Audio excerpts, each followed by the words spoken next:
ओम जय श्री गणापते नमः। जय सूर्याय नमः। हरे राम हरे कृष्ण। राधे राधे। आप सबको मेरा नमस्कार।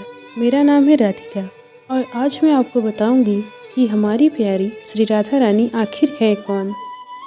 एक मुनि थे जिनका नाम था श्री गर्ग मुनि। वे श्री कृष्ण के वंश यादव के मुख्य पुजारी थे। श्री गर्ग मुनि जी ने संस्कृत भाषा में श्री राधा रानी और श्री कृष्ण पर आधारित एक वैष्णव धर्म ग्रंथ लिखा, जिसमें श्री राधा रानी और श्री कृष्ण के लीलाओं का विस्तृत विवरण है। इस ग्रंथ का नाम गर्ग संहिता है। गर्ग संहिता में बताया गया है कि सृष्टि के प्रारंभ में कुछ भी नहीं था, सिर्फ श्री कृष्ण ही थे। और श्री कृष्ण ने खुद गीता में कहा है, भगवानों से भी पहले मैं हूँ। क्योंकि ब्रह्मा जी भी श्री कृष्ण के ही पुत्र हैं। ब्रह्मा जी श्री कृष्ण के नाभि से जन्मे हैं। तो कुछ भी नहीं था सृष्टि पे। श्री कृष्ण ब्रज में थे। तब गोवर्धन किनारे यमुना बहती थी। यमुना किनारे बैठे श्री कृष्ण अपनी बांसुरी बजा रहे थे। तभी श्री कृष्ण ने पानी में अपनी परछाई देखी। वो परछाई बहुत ही सुंदर थी, पर वह उनका रूप नहीं था, वह एक स्त्री का रूप था। तब श्री कृष्ण ने अपने बाएं अंग से एक सुंदर रूप प्रकट किया, जो है हमारी श्री राधा रानी। और उसके बाद श्री कृष्ण ने अपने दाएं अंग से बलराम जी को प्रकट किया और श्री कृष्ण ने अपने शरीर से ब्रिजवासियों को प्रकट किया तथा श्री कृष्ण ने राधा रानी के शरीर से लाखों करोड़ों गोपियों को प्रकट किया और इस संपूर्ण सृष्टि की रचना की। एक बार श्री कृष्ण की सभी पत्नियों ने सोचा कि ये राधा कौन है जिसके लिए हमारे श्री कृष्ण इतने व्याकुल हैं। तब उन सभी लोगों ने तय किया कि वो जाके राधा रानी को स्वयं देखेंगे। तो रुक्मिणी सहित श्री कृष्ण की सभी बीवियां राधा रानी से मिलने निकल गई। जब वे राधा रानी के घर के निकट पहुंची, तब उन्होंने एक दासी से पूछा कि तुम्हारी राधा रानी कहाँ है। तब उस दासी ने जवाब दिया, हमारी राधा रानी कमरे में विश्राम कर रही हैं। तब रुक्मिणी जी कमरे में गई और उन्होंने सोती हुई राधा रानी को देखा। तब रुक्मिणी जी कमरे से बाहर आईं। तब सभी लोगों ने उनसे पूछा कि श्री राधा रानी का स्वरूप कैसा है जिसके लिए हमारे श्री कृष्ण इतने व्याकुल रहते हैं। तब रुक्मिणी जी कहती हैं, जब हमारे श्री कृष्ण थकी आ रही स्वधर्मा सभा से शाम को अपने कक्ष में आते हैं, अपने मुकुट उतारते हैं, अपने घुंघराले केशों को खोलते हैं, अपने वस्त्र आभूषण उतार के रात्रि के सहज वस्त्रों को पहनकर और अत्यंत थकावट में जब वह लेट जाते हैं, चेहरा बिल्कुल मासूम और उनका वर्ण यानी कि कलर गोरा कर दिया जाए, समझो राधा रानी बिल्कुल वैसी हैं। वैसे ही आँख, वैसे ही नाक, वैसे ही होठ, वैसे ही बाल। ऐसा लगता है कि जैसे हमारे श्री कृष्ण ही हों, गोरे रंग में। कोई अंतर नहीं है। मुझे एक बार ऐसा लगा कि जैसे साक्षात श्री कृष्ण ही हो मेरे सामने।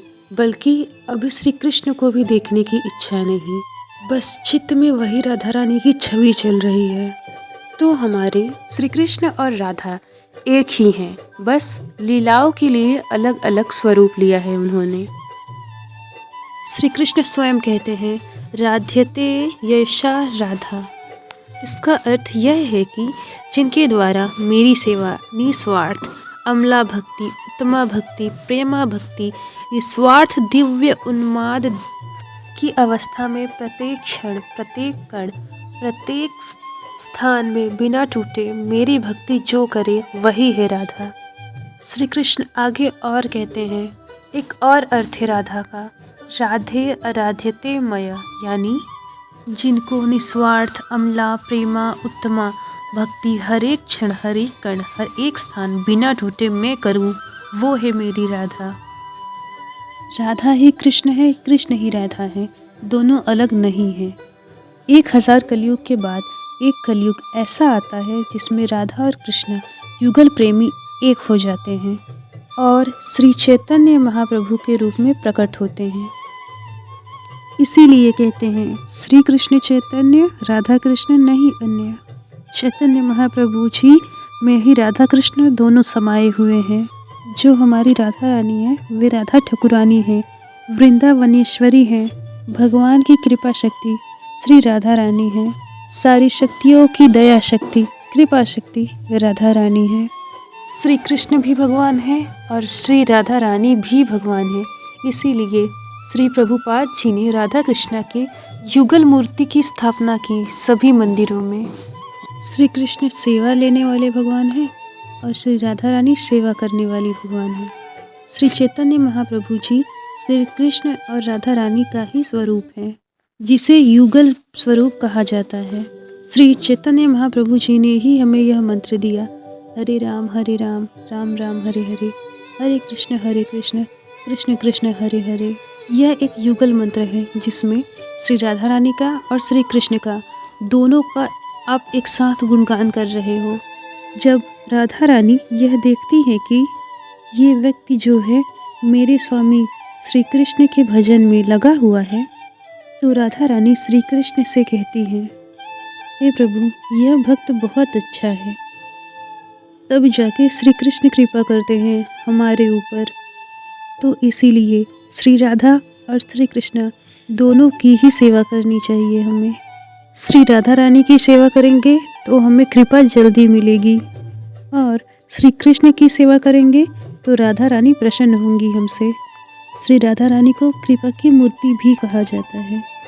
500 साल पहले वृंदावन में 6 गोस्वामी हुए, जिनका नाम श्री रूप गोस्वामी, श्री सनातन गोस्वामी, श्री रघुनाथ भट्ट गोस्वामी, श्री रघुनाथ दास गोस्वामी, श्री जीव गोस्वामी तथा श्री गोपाल भट्ट गोस्वामी था।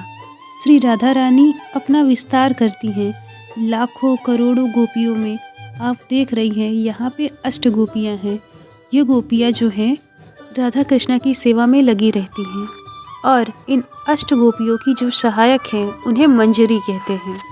ये जो 6 गोस्वामी हैं, श्री रूप गोस्वामी, श्री सनातन गोस्वामी, श्री रघुनाथ भट्ट गोस्वामी, श्री रघुनाथ दास गोस्वामी, श्री जीव गोस्वामी तथा श्री गोपाल भट्ट गोस्वामी, ये वही 6 मंजरियाँ हैं।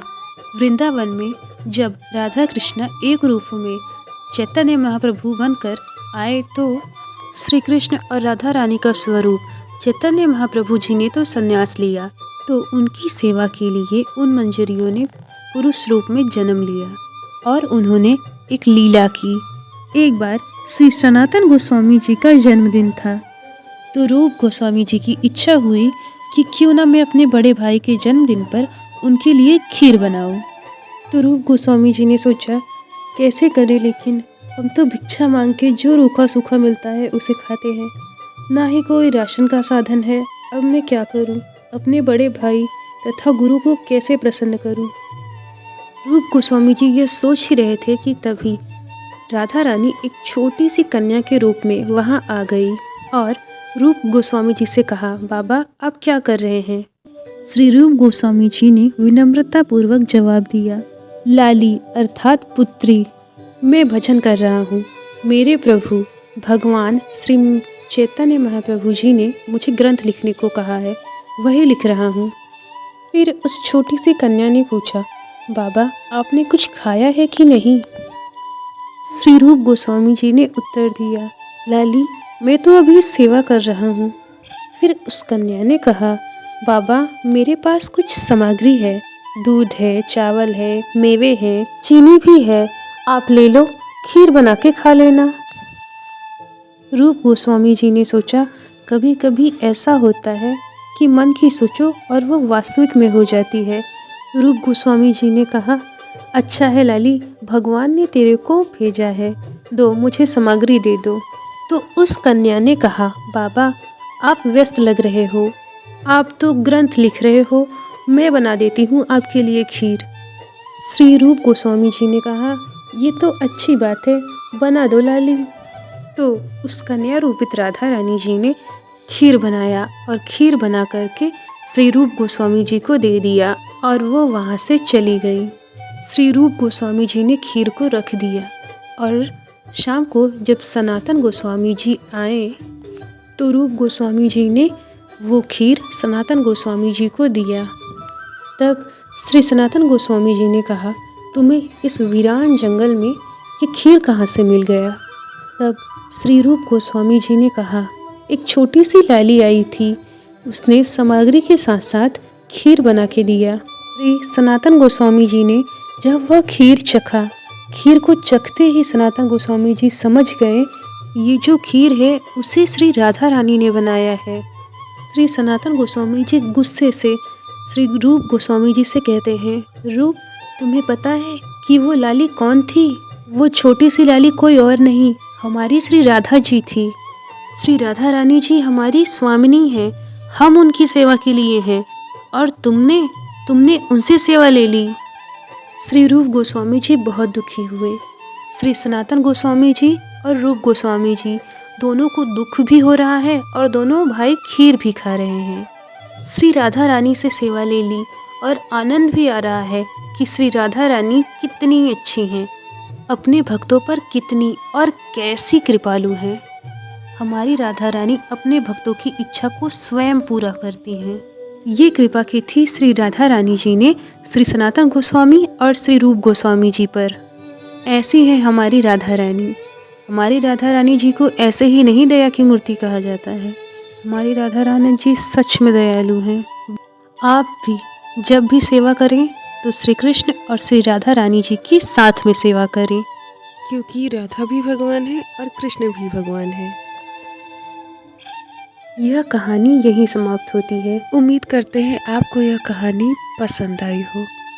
आप सबको मेरा हरे रामा हरे कृष्णा।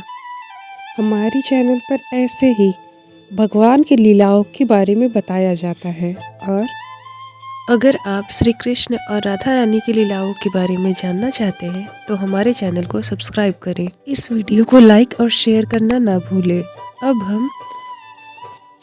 कल हम मिलेंगे एक नई श्री राधा कृष्ण की कहानी के साथ। ऐसी ही कहानी को सुनने के लिए हमारे चैनल को सब्सक्राइब करें।